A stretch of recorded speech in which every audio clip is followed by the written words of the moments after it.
So come with me and read Colossians chapter 1, verse 13 to 29. For he has rescued us and has drawn us to himself. From the dominion of darkness, he has transferred us to the kingdom of his beloved Son, in whom we have redemption because of his sacrifice, and resulting into forgiveness of our sins and the cancellation of sin's penalty. He is the exact living image, the essential manifestation of the unseen God, the visible representation of the invisible, the firstborn, the preeminent one, and the sovereign and the originator of all creation. For by him all things were created in heaven and earth, things visible and invisible, whether thrones or dominions or rulers or authorities. All things were created and exist, through him, and that is by his activity and for him. And he himself existed and is before all things, and in all things hold together. He is the controlling, cohesive force of the universe. He is also the head, the life source, and the leader of the body in the church, and he is the beginning, the firstborn from the dead, so that he himself will occupy the first place. He will stand supreme and be preeminent, and so that he himself will occupy the first place. He will stand supreme in everything, for it pleases the Father for all the fullness of the deity, the characteristic of being God, the sum total of his essence, all his perfection, powers, and attributes, to dwell permanently in him, the Son, and through the intervention of the Son, to reconcile all things to himself, making peace with believers through the blood of his cross. Through him, I say, whether things on earth or things in heaven. Verse 21, and although you were at one time strange and alienated and hostile-minded toward him, participating in evil things, yet Christ has now reconciled you to God, hallelujah, in his physical body through the death, in order to present you before the Father holy and blameless and beyond reproach. And he will do this if you continue in the faith, well grounded and steadfast, and not shifting away from the confident hope that is a result of the gospel that you have heard, which was proclaimed in all creation under heaven, and of which the gospel I, Paul, was made a minister. Now I rejoice in my suffering on your behalf, and with my own body I supplement whatever is lacking on our part of Christ's affliction, on behalf of his body, which is the church. That in this church I was made a minister according to the stewardship which God entrusted to me for your sake, so that I might make the word of God fully known among you. That is, the mystery which was hidden from angels and mankind for ages and generation. Ito napakaganda mga kapatid, but has now been revealed to his saints. You are the saints of God. You are the people of God. And God in his eternal plan chose to make known to them how great for the Gentiles are the richness of the glory of this mystery. We proclaim, which is Christ in and among you, the hope and guarantee of realizing the glory. Verse 28. We proclaim him, warning and instructing everyone in all wisdom, that is, with comprehensive insight into the word and purposes of God, so that we may present every person complete in Christ, mature, fully trained, and perfect in him, the anointed. For this I labor, and often to the point of exhaustion, striving with his power and energy, which so greatly works within me. Dakilang Diyos, aming Ama, marami pong salamat. Napakalawak ng iyong karunungan at kahusayan. Mga bagay na inilihim mo nung una na ngayon ay isiniwalat mo na. Kaya Panginoon, manatili kaming nakatanim sa iyong banal na tahanan. Manatili kaming namumukadkad at namumunga, sapagkat kami ay nakahugpong sa kabuuan ng katawan ng aming Panginoon. Ipagadya mo kami sa lahat ng masama, Tulungan mo kami sa panahon na kami ay nanlulupaypay. Iangat mo kami at iahon sa mga panahon na kami ay nanghihina. Sapagkat ang biyaya mo'y nagiging dalisay sa mga panahon na wala na kaming ibang maasahan. That your grace is sufficient. When I am weak, then Christ is strong. Bless us today. Remove all hindrances. Remove every distraction, Panginoon, na maaaring gumugulo sa aming isipan sa oras sandaling ito. Makadaloy ang pagkilos ng banal na Espiritu na garantiya na sa aming pagtitiis, kami ay lalagpas at makikita namin ang bagong umaga na nagtagumpay at natanggap namin ang lahat ng aming kahilingan. Sapagkat ang lahat ng iyong pangako ay oo at amin. You can never disown us. And you can never say no to your children because you are a good, good Father. Your mercies endure it forever. And the steadfast love of the Lord, they are new every morning. Great is thy faithfulness. We give you honor, we give you glory. In Jesus' mighty name, lahat ng may hininga ay sumigaw ng malakas na Amen. Amen. Makaupo na po kayo. Praise God. And can you please give me your attention for the next minute para po tayo ay magkaintindihan sa umagang ito. I know some of you are exhausted. I know some of you are tired. Pero wag niyo naman po akong tulugan. Amen. Sa bahay pwedeng matulog, pero sa church bawal. I pray that every word will be captivating. Ma-capture po ng inyong pandinig. At mabigyan kayo ng kaunawaan at kalinawagan at kagaanan na sa lugar na ito buhay ang ating Panginoon. That in this four corner of the room, God is present. Amen. And I want you to be diligently and carefully be attentive that every promises of God are true, every words are for our supplements, and every understanding that we will about to have is for the growth and for the maturity of every individual, for every believers, sa mga Kristiyano na naririto na patuloy na lumago at umunlad sa pagkakakilala sa ating Panginoon. So let's get it on. Are you ready? Sabihin mo sa iyong katabi, handa ka na bang makinig ng salita ng Diyos? Amen. Amen. I'm getting ready. My message for today is entitled, We Are Locked in Him Together. Nakakandado tayo sa ating Panginoon. Nakahugpong, kasama, and we cannot separate ourselves. Alam niyo ba na minsan kahit tayo ay nagkakasala, nakahugpong pa rin tayo sa ating Panginoon. That's why there are convictions.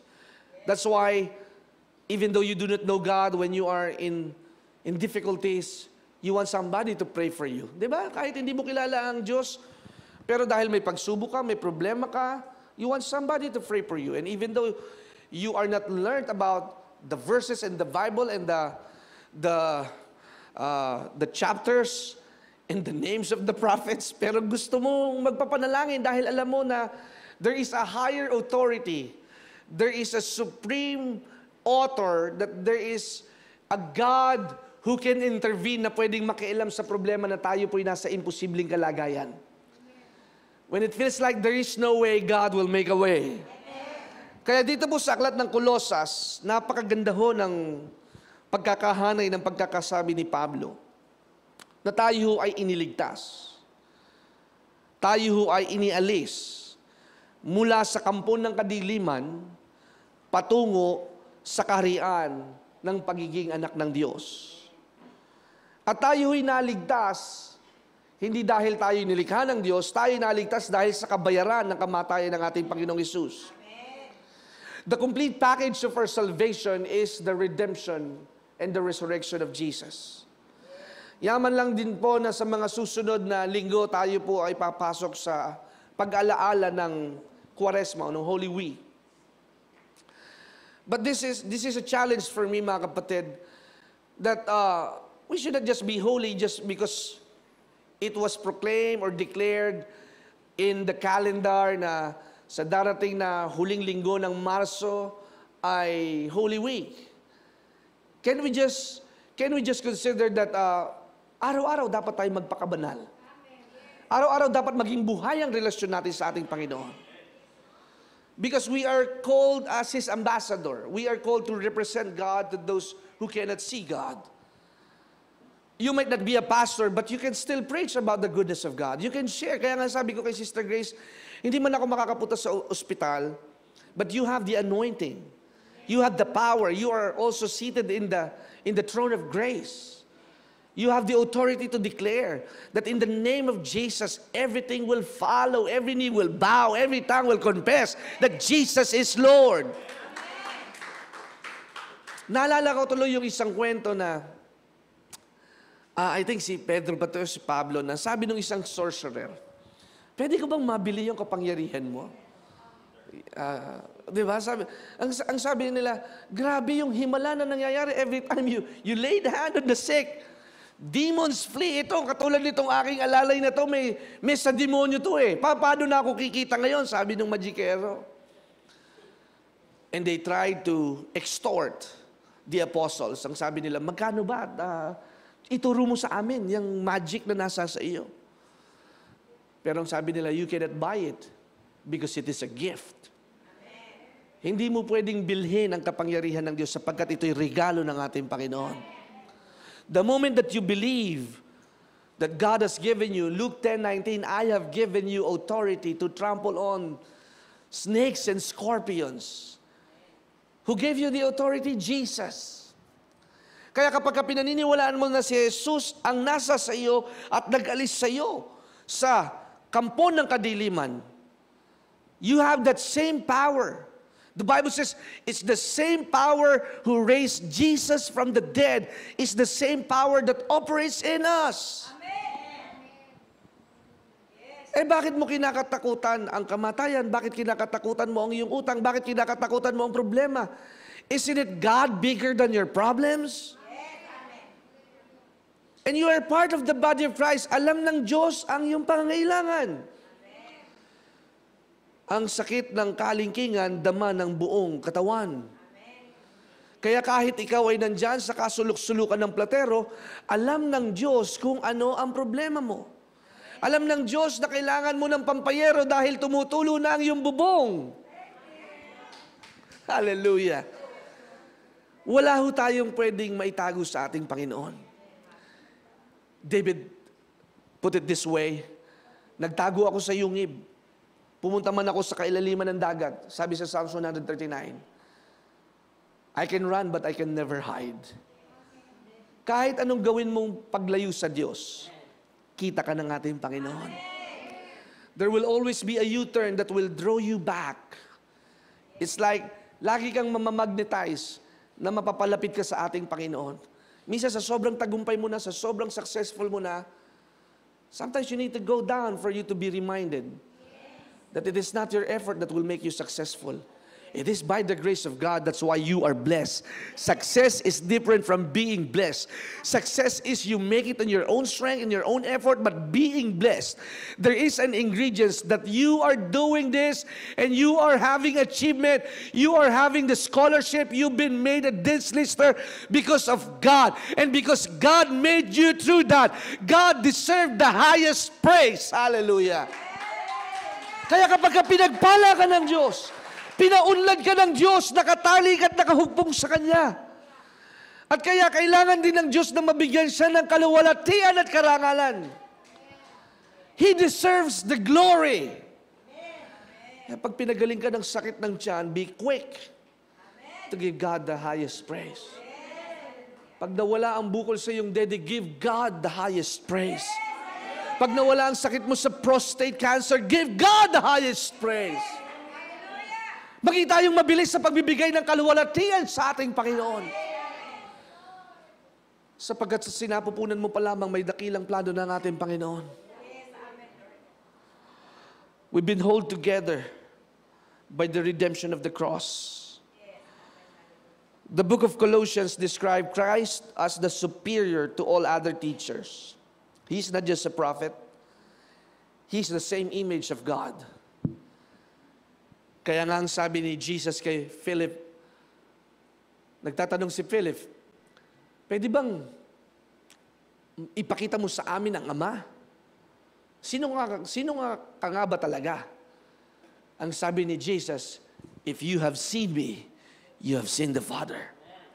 Kaya kapag ka nasa iyo si Jesus, pag pumunta ang kapitbahay mo sa tahanan mo, para na silang nakarating sa langit. Hallelujah. Gusto nyo ba yun? Pag may pumuntang kapitbahay sa inyong tahanan, they feel heaven in your home.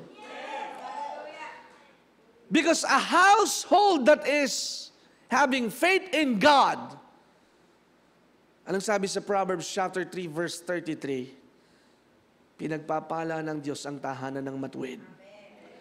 At para maging matuwid, hindi ibig sabihin na hindi nagkakasala.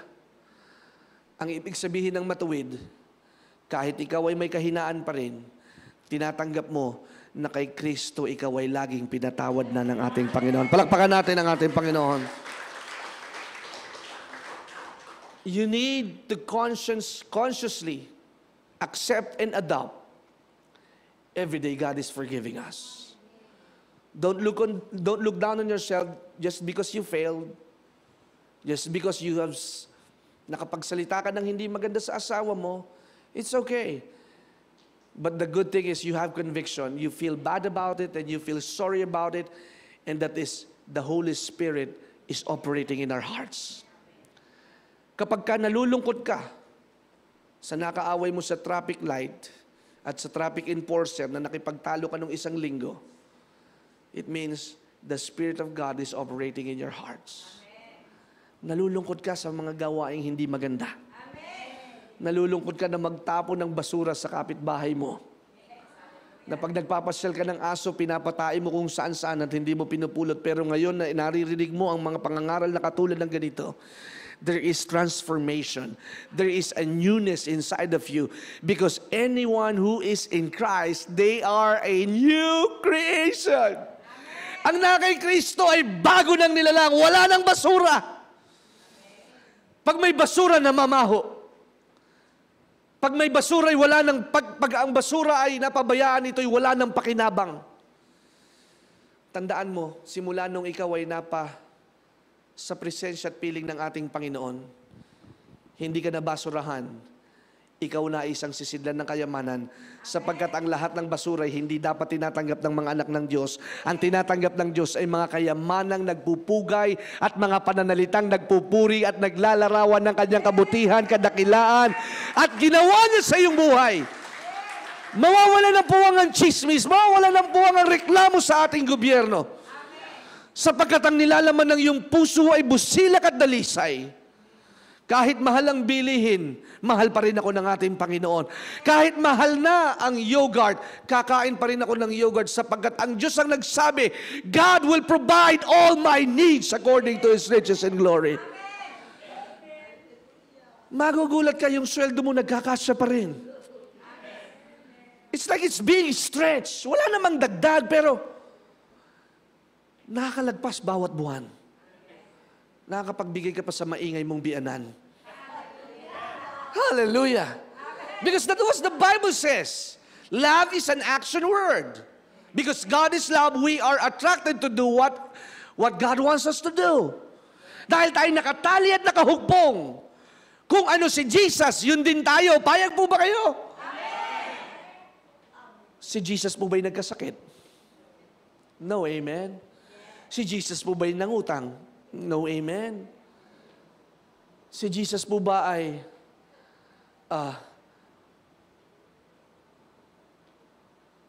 dagdagan nyo na lang. Kung si Jesus ay naging matagumpay, si Sister Imelda din ay magtatagumpay. Kaya kung anong kalagayan ng ating Panginoong Hesus, you are the reflection of the glory of God. Alam niyo ba na ang buwan walang sariling liwanag? Tama ba mga college student? Saan nanggagaling ang liwanag ng buwan? The reflection of the sun. So itong katawang ito, yari sa putik, alabok. Kaya kapag wala si Jesus, butangero, palamura, magagalitin, sinungaling, mandaraya, manloloko, babaero, lalakero, sapagkat wala sa atin ang tunay na liwanag. At pagka nasa atin ang liwanag o ang kaluwalhatian ng Diyos, when we are in the darkness, we flip down, nadadapa tayo pag madilim. That's why we are so hurt by many cases and many instances. Hindi lamang nabati ng birthday, galit na sa boyfriend. Hindi lamang nabati ng anniversary. There are a lot of things that we are so insensitive. Hindi napasyalan ni pastor, hindi nasagot o hindi na-reply, nasinzone lamang sa messenger. You're thinking about negative things. Hindi naman ata ako mahalaga sa men's ministry, hindi ata ako mahalaga sa aming kumpanya dahil hindi ako pinayagang makapag-leave at makakyat sa prayer mountain. There are things and a lot of trouble that are contaminating our hearts and our mind. Alam niyo ang gateway ng kaaway, yung pagiging matampuhin. Hindi ka napuri, hindi ka na-congratulate, hindi na-acknowledge yung ibinigay mo sa church. Nagsisingit ang kaaway. Hindi na pagbigyan, hindi na ikasal, hindi na binyagan, hindi na dalaw, hindi na ilibing yung kanilang kamag-anak na patay.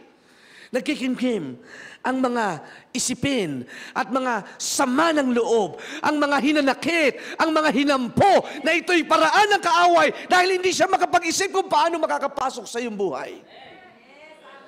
The devil is a thief. A thief. Magnanakaw.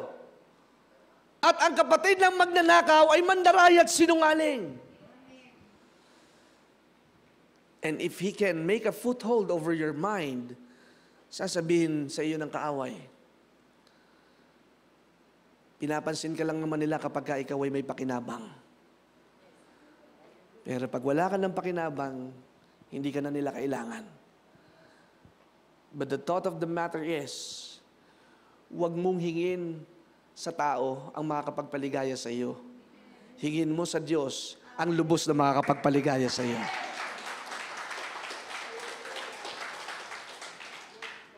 Kaya ako masayang-masaya mga kapatid, why? Because God is bringing revival in every individual. Dati ho, ang hirap po magyakad ng tao sa church. Katulad ng isang beses, sa isang pagkakataon, meron kaming pinuntahan na party. At ang sabi ng isang babae, "Oh, pastor, bakit nandito po kayo?" Alam niyo, may mga tanong talaga na, bakit ba? Hindi ba po pwedeng ako din ay pwedeng imbitahan ng nag-imbita sa'yo?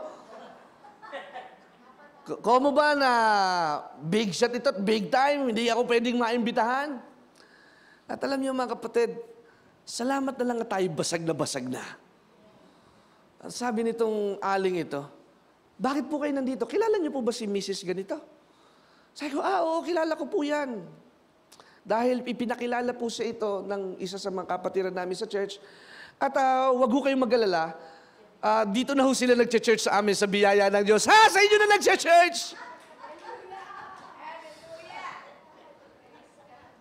Minsan inanyayahan ko yun dito sa aming church. Isang beses lang dumalo. Pero sa inyo na nadalo. Meron bang kaibahan doon? Alam niyo mga kapatid, apparently, minsan ang mga Kristiyano masasama din ang ugali. Mas masama pa ang ugali kaysa hindi mananampalataya. Lagi na lamang ba kaming nabubuli na kung mo ba Tagalog ang pangalan ng church namin, hindi kami pwedeng makasabay sa inyo? Hello, ang pinag-uusapan ngayon, hindi na pagandahan ng simbahan at palakihan. Ang pinag-uusapan ngayon, kung anointed ba talaga o hindi lamang basta graduate ng Lasal, yung nangangaral sa inyong harapan. May himala ba doon sa ipinapangaral ng lingkod ng Diyos? May himala ba na hindi kayang bayaran ng sweldo na kayang ibigay ng ibang simbahan? The church now is not just about corporate approach and not just systematically ladderized organization. It's all about power. It's all about anointing. It's all about deliverance. It's all about miracle. It's all about the presence and the evidence of the Almighty God. Palakpakan natin ang ating Panginoon. Kaya nga, you just touch your shoulder and just raise up your head and look unto Jesus. Ito na yung mga panahon na ikaw ay iangat ng ating Panginoon. Di ba yung mga hindi mo inaanyayahan, ngayon gusto lang sumimba. Katulad nga ng isa sa mga kaibigan ko, sabi niya gano'n, pagka natapos lang daw yung lockdown, 2 years ago may pinag-pray tayo, yung barkada ko na mag-asawa, yung kalbo, malapit ako sa mga kalbo, Brad eh. Ewan ko ba, ba't nagkakagano ng buhay natin? Sabi sa akin, pwede ba kitang makuhang ninong dito sa baby ko na bibinyagan this coming April? Sabi ko, sure, walang problema. At ang sabi nila, alam mo, Pastor Kenneth, napakabuti ng Diyos. Minsan lang kami tumungtong sa church ninyo. Hindi kami magkaanak-anak. Lahat ng procedure ginawa namin. Pero dahil, yung babaeng may kulay ang buhok na ano, they have everything. May kaya, meron lahat, magandang sasakyan, pero walang anak. Pero nung sinabi ko, on this time forward, on the same time next year, parang sinabi ni Propeta Elisha, on the same time next year, you will have a child. Last year po, October 2020, kahit pandemic, ipinanganak po ang napakagandang baby girl. And they never forget, it was because of our prayers. Kaya sila nagkaroon ng supling. 39 years old na sila. Halos kasing edad ko po itong mga ito. Imposible. Sabi nga nung isang tropa ko, dami-dami naman nilang pera eh. Bakit ayaw nilang sumubok sa espesyalista? Pero sabi ko sa kanya, Brad, pinanalangin na namin sila bago ang espesyalista. Kung anong iyong unang pinaniwalaan, yun ang gagana at gagawa at kikilos sa iyong buhay. Kaya if you cannot have faith and ask God for the impossibility, hindi mo makikita na ang Diyos ay laging nasa panig mo. Kaya nga napakaliwanag ng sinabi ng Biblia, dumaan man ako sa apoy, hindi ako masusunog. What does it mean? Every problems, every trials, every persecutions, every obstacles, every difficulties, it will not affect you. Because the moment you are being tested, you are being tried, and you will come forth as gold. You will come forth as gold. Hallelujah. Kaya nga ang sabi ni Job, though he slay me, I will still trust in the name of the Lord my God. What kind of trust is that? Relentless. Walang tigil, walang humpay na pagtitiwala. Na kahit siya ay dumating sa punto ng kamatayan, hindi daw po niya ipagpapalit ang ating Panginoon. There was 3 young Hebrew boys, si Shadrach, Meshach, and Abednego. They were exiles sa lugar ng Babylonia at ang tagapamuno ay si Nebuchadnezzar. You can make a difference if they see the difference in you. Hindi nyo ata nakuha. Makakapagbigay ka ng payo o makikita nila ang iyong kakaibahan pag gumagawa ka ng kakaiba.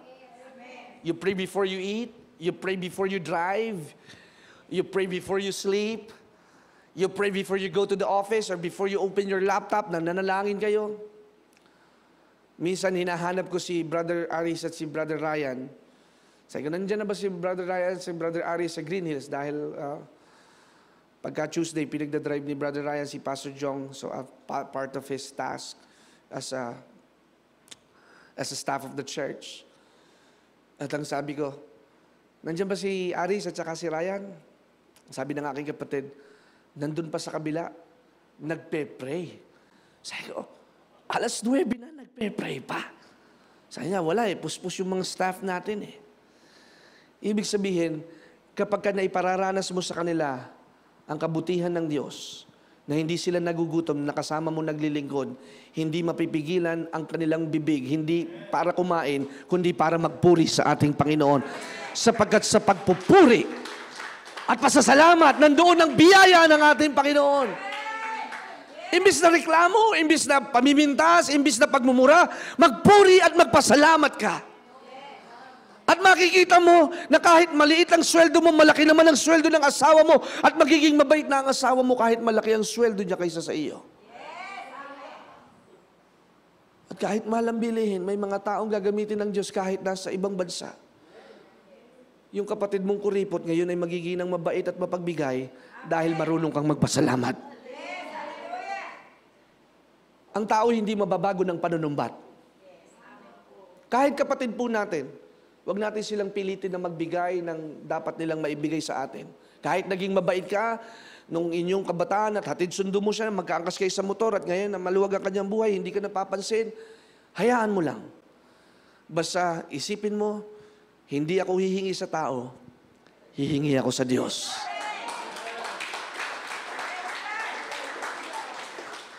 Ang sarap, no, mga bes, pag humingi ka sa Diyos, yung hindi mo inaasahan, yun pa ang magbibigay sa'yo.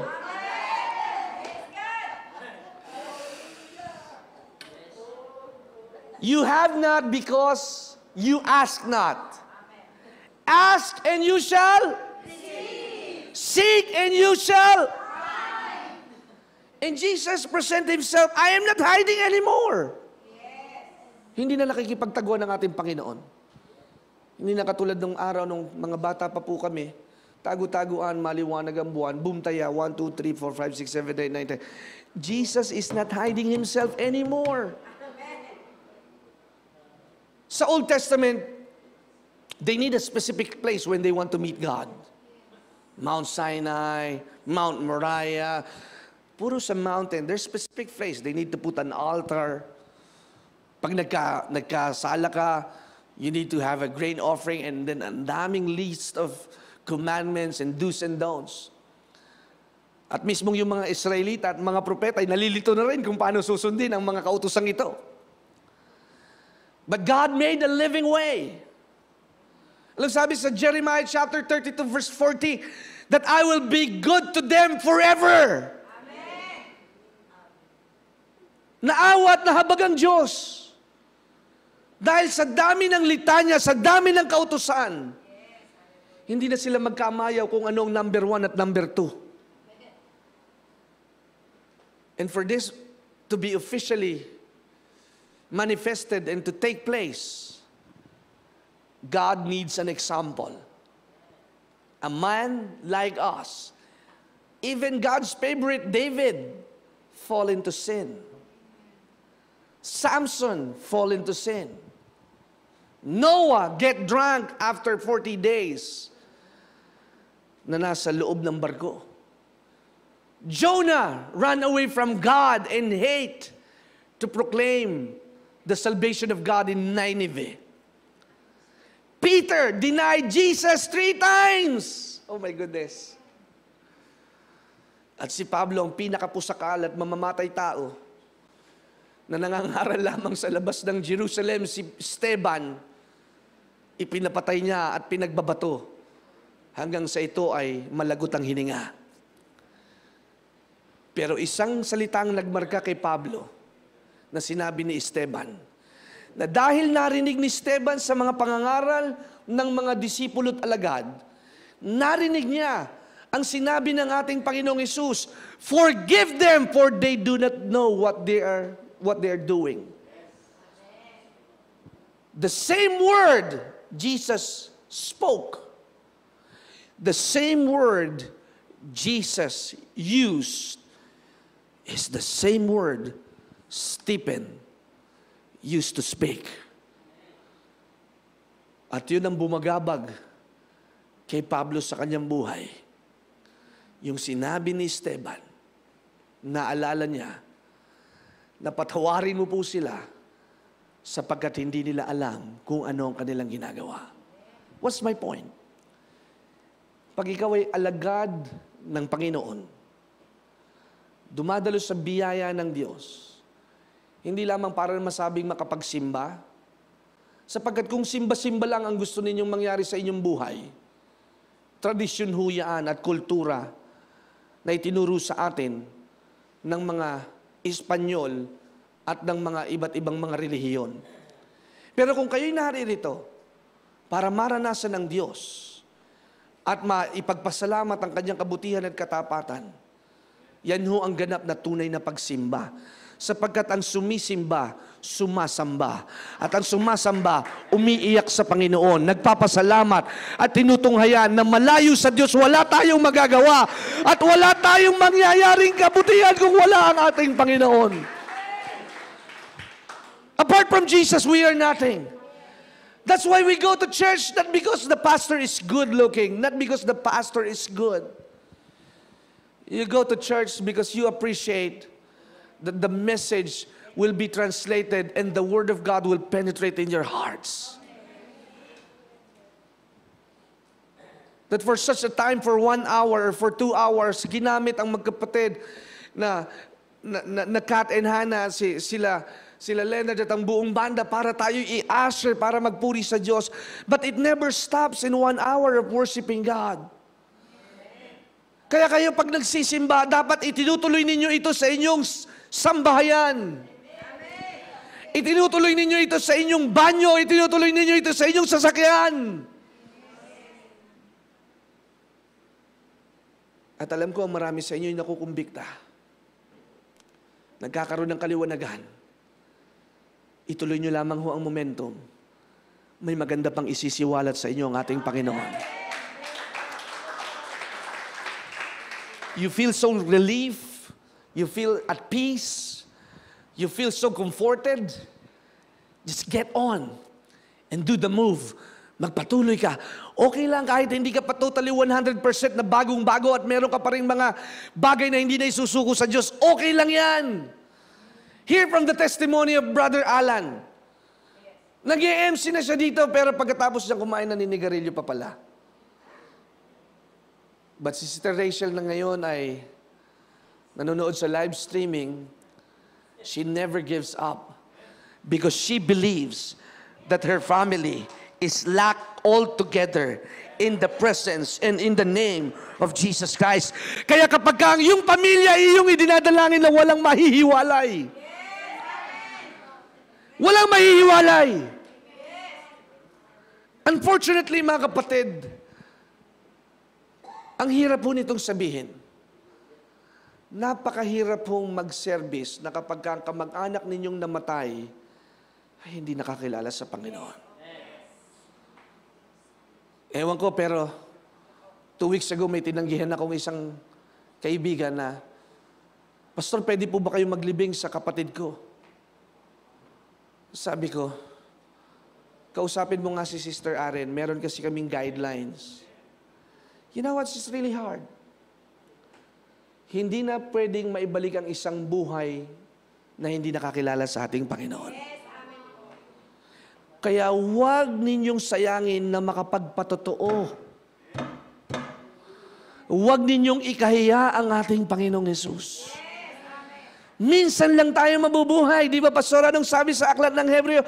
We will only live once and we are appointed to die once. There's no salvation after death. Walang kaligtasan sa kamatayan.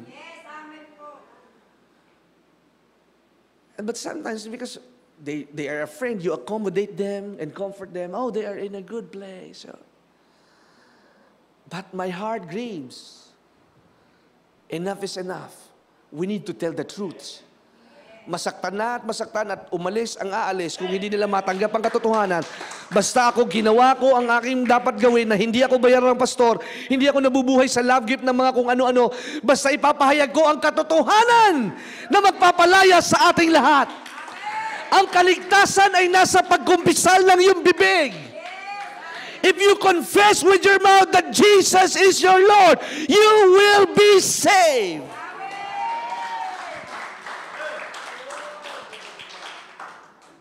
Kaya doble effort tayo, doble panalangin. Hindi lahat ng mabait ay pupunta ng langit.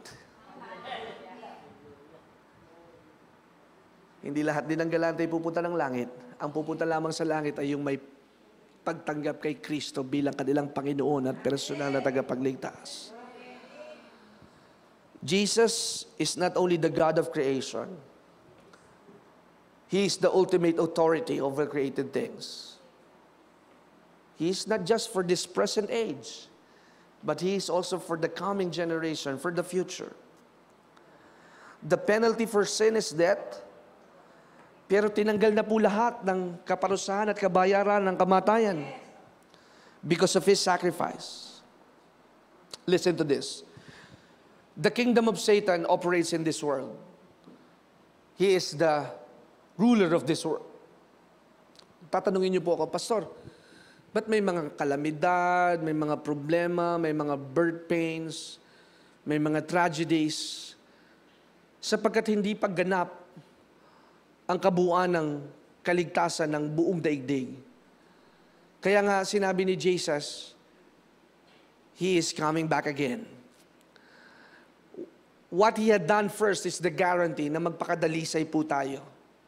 Pananampalataya, the comfort of the Holy Spirit, to understand that we will face various trials. Kaya nga sabi ni Santiago, count it all joy. Hindi pwedeng mawala ang pagsubok. Hanggat naririto tayo sa lupa, mayroong paniniil ang diablong si Satanas. Mayroong kiskisan, mayroong pagdidiinan, may kamatayan. Pero lagi niyo pong tatandaan ang namatay sa presensya at piling ng ating Panginoon. Sa kanyang muling pagbabalik, pag tumunog ang trumpeta, yung mga namatay kay Kristo ay unang bubuhayin. Amen. At yung mga nananatiling buhay sa pagbabalik ng ating Panginoon, yun yung tinatawag na mararapture. Yes, amen. What is rapture? You will be caught up in the air. Na itong katawang ito'y hindi na maagnas. Ito'y dadagitin ng buong buo kasama sa piling ng ating Panginoon. And there will be a great chaos sa buong sanlibutan pag nawala ng mga Kristiyano. Kapag ang Kristiyanong piloto ay nagmamaneho ng eroplano, mawawala ng driver ang eroplano at ito'y magka-crash at ito'y babagsak. Sa mga wala sa pangunawa at katotohanan, ito'y nakakatakot. Pero sa may mga inaasahan, tayong lahat ay gagraduate ng buong buo. And we will receive the fruit of honor, the crown of glory, and you will hear the voice of God, well done, good and faithful servant. Kaya kung ikaw ay sinisiil, nililingkis ng kaaway, the kingdom of Satan is one of darkness and diseases, doom and destruction, desolation and death. But by a simple act of faith, listen to this. Sinimplihan na natin. Simple act of faith. Because you do not need to have a big faith. You don't need to memorize the Bible, mga kapatid. Hindi ho kinakabisa ang Biblia para magkaroon ng bisa. Sinasa puso. Sapagkat ang talab ng salita ng Diyos ay nasa puso, wala sa nguso. Sapagkat ang dila natin ay mapanganib. Ang sabi ng aklat ng Santiago, death and life are in the power of our tongue. Maliit, pero nakakapaglagablab ng isang kabundukan. What I'm trying to say is, a simple faith. Lord, I need you. Merong isang kwento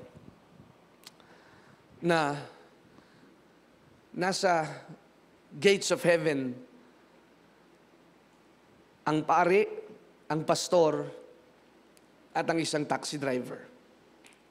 At in-interview ni Pedro, this is just a story, mga kapatid. It is not doctrinally based stories. Kwento lang ito. At ang sabi yun nung pare, buong buhay ko, naglingkod ako sa Diyos. Lahat ng nagkumpisal, pinatawad ko. At ang sabi niya kay Pedro, siguro malaki ang gantimpala ko sa langit. At ang sabi ni Pedro, halika na, pumasok ka na sa langit. At pagtingin niya ay bungalow type lang ang kanyang bahay sa langit. Akala ko ba, Jesus is preparing us mansion. I did everything. Pero sabi ni Pedro, Father, pasensya ka na.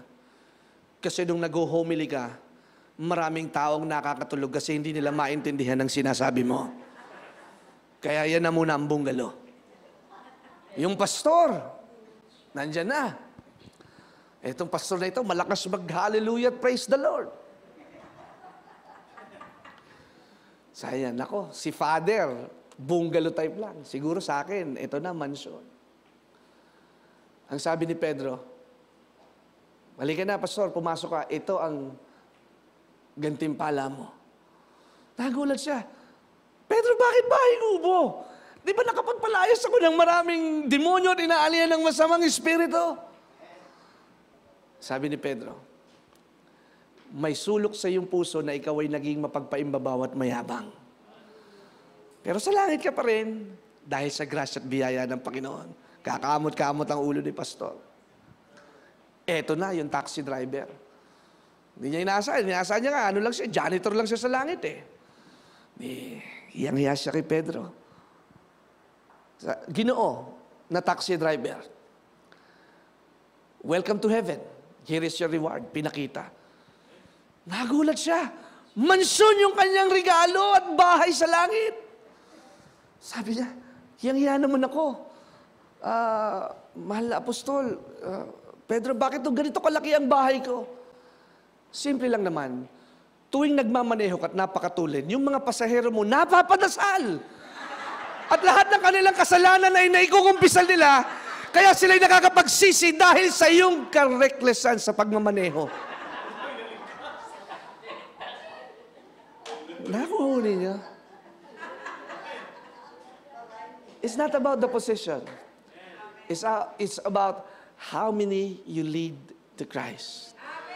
Kaya ang gantimpala mo ay sa mga kaluluwa na nailigtas po natin. Palakpakan po natin ang ating Panginoon.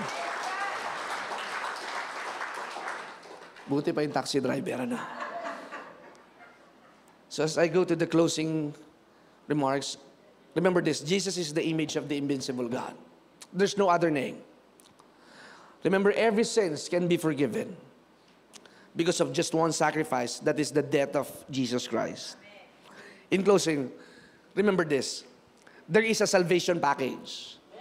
Di mo ba napakasarap na makatanggap ng package, lalo na pag galing sa Amerika, hinintay mo yung chocolate, yung size ng sapatos mo, lalo na pag may padating sa Lazada, in order mo, bayad na yun ng tito-tita mo.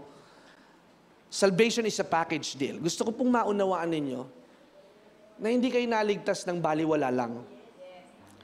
Naligtas kayo na may kasamang esensyal.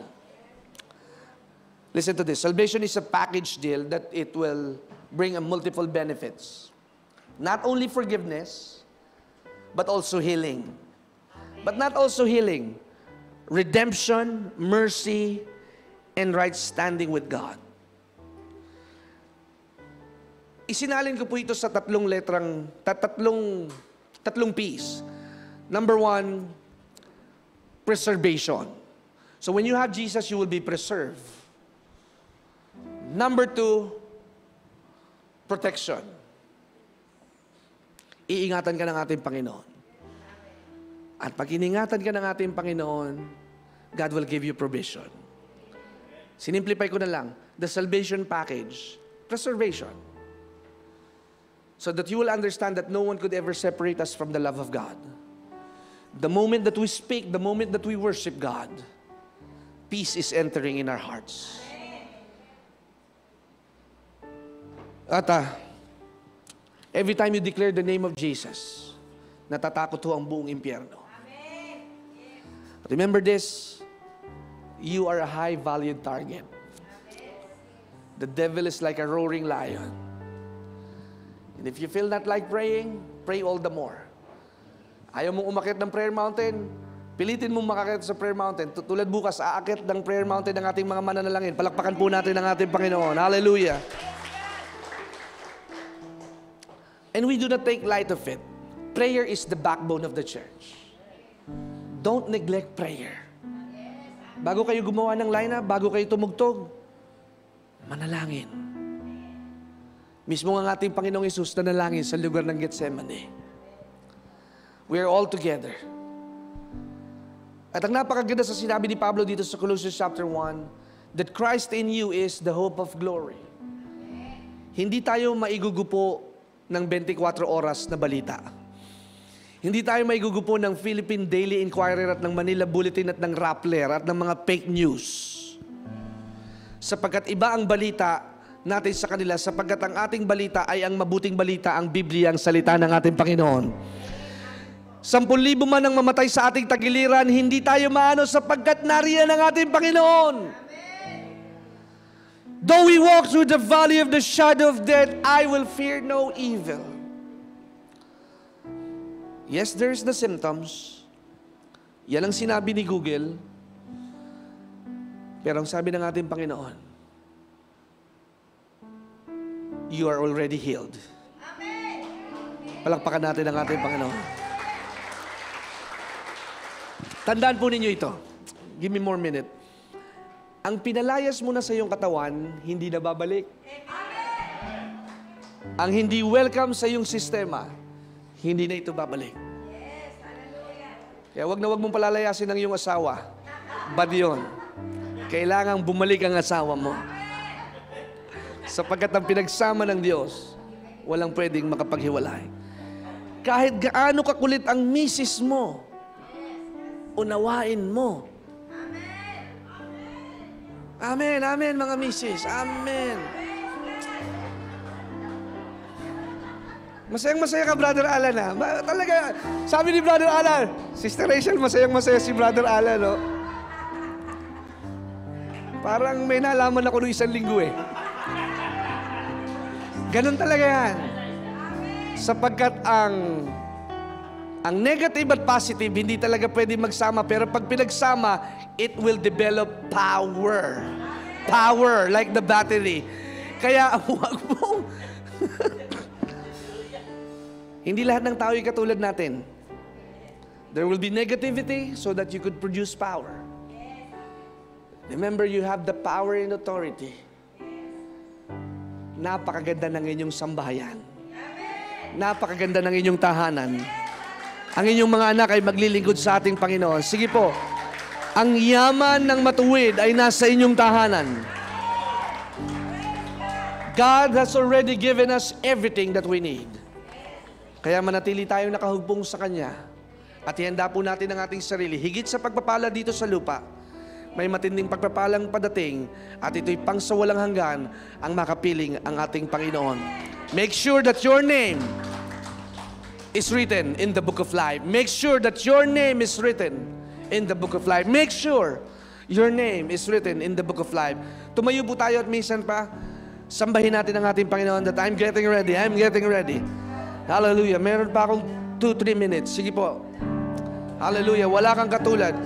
Sige po, ihanda natin ang ating sarili.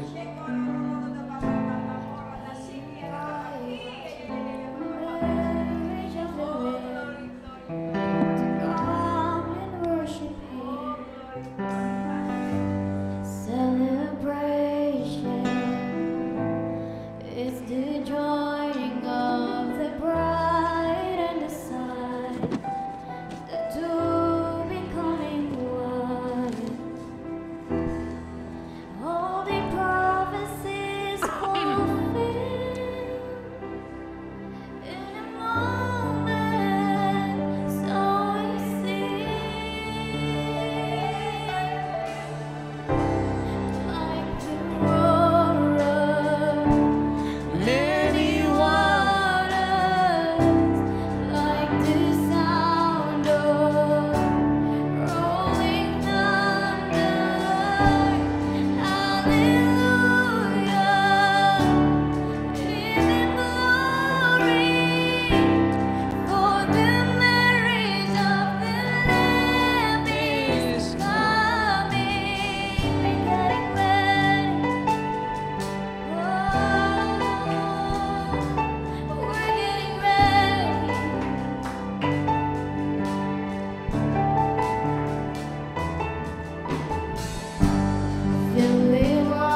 Come on.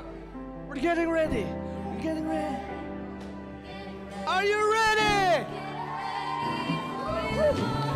We're getting ready.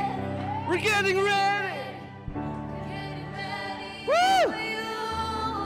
We're getting ready. We're getting ready. We're getting ready for you. Come on. We're getting ready. We're getting ready. We're getting ready for you. We're getting ready. We're getting ready. Come on. We're getting ready for you. We're getting ready. We're getting ready for you. We're getting ready. We're getting ready. We're getting ready for you. We're getting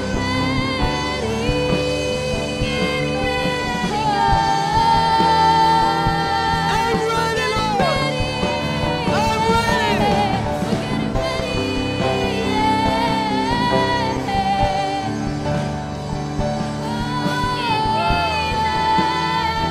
Jesus! Jesus!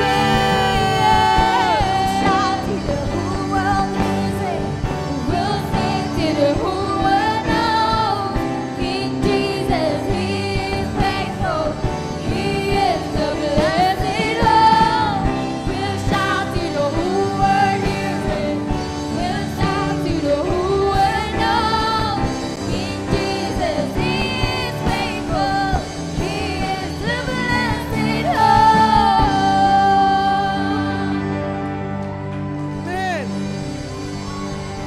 Woo!